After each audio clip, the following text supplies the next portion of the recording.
Nanindigan si Energy Regulatory Commission o ERC Chairperson Zenaida Ducot na hindi siya magbibitiw sa pwesto. Kasunod yan ang ilang panawagang mag-resign siya dahil sa pagkakadawit niya sa Dimanoy pork barrel scam.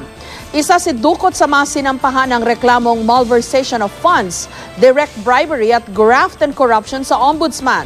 Handa raw siyang sagutin ang mga aligasyon. May report si Julius Segovia. No comment muna si Energy Regulatory Commission Chairperson Zenaida Ducot sa pagkakadawit niya sa di umano'y maanumalyang paggamit ng Priority Development Assistance Fund o PDAF. Wala pa rin daw kasi siyang natatanggap na reklamo mula sa Ombudsman. Kasama si Ducot sa mga sinampahan ng reklamong malversation of funds, direct bribery at graft and corruption, kaugnay sa pork barrel scam. Tikom din muna ang bibig ni Ducot sa sinabi ni whistleblower Ben Hurluy na kumita siya ng 5% na kickback sa bawat pork barrel fund transaction.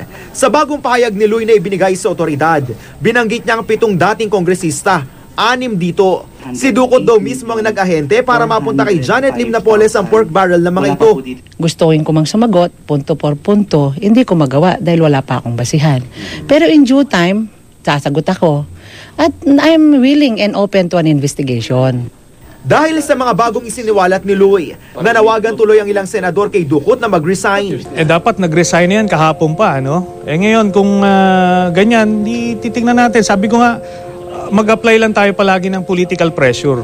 Ano? Lahat naman yan bumibigay eh. Pero nanindigan si Ducot, magseserbisyo sa komisyon hanggang matapos ang kanyang termino sa July 2015. Kung wala pa naman po kung formal na natatanggap na complaint, magre-resign na ako. Di po ba para namang inabandon ako ang mandandong iniatang sa akin? Mainit din si Ducot ngayon dahil bilang pinuno ng ERC, nagiging tampulan din siya ng sisi sa pagtataas ng singil sa kuryente.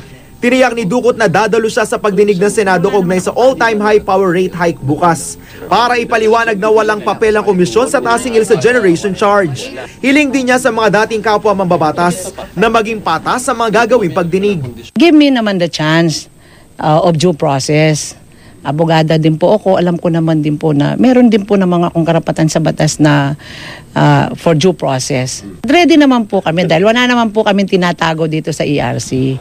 Kilalang kaalyado ni Ducot sa politika si dating Pangulong Gloria Arroyo. Naging kongresista siya ng 2nd District ng Pampanga mula 1995 hanggang 2004. Matapos ang termino, itinalaga siya ni Arroyo bilang Deputy Chief Presidential Legal Counsel hanggang 2007. 2008 naman siya itinalaga bilang ERC Chairperson. Gayunman, naniniwala si Ducot na mabibigyan siya ng hustisya sa ilalim ng Administrasyong Aquino. Malaki po ang aking respeto sa kanya. At alam ko, reasonable siyang tao at may katarungan. Si Energy Secretary Jericho Petilla, sinabing kailangang respetuhin ang batas na nagsasabing may 7 taong fixed term ang chairperson ng ERC. Mahirap kung i-pressure, mawawala ang pagka-independence na ngayon ng ERC. Pero, saying that, I am not defending a person.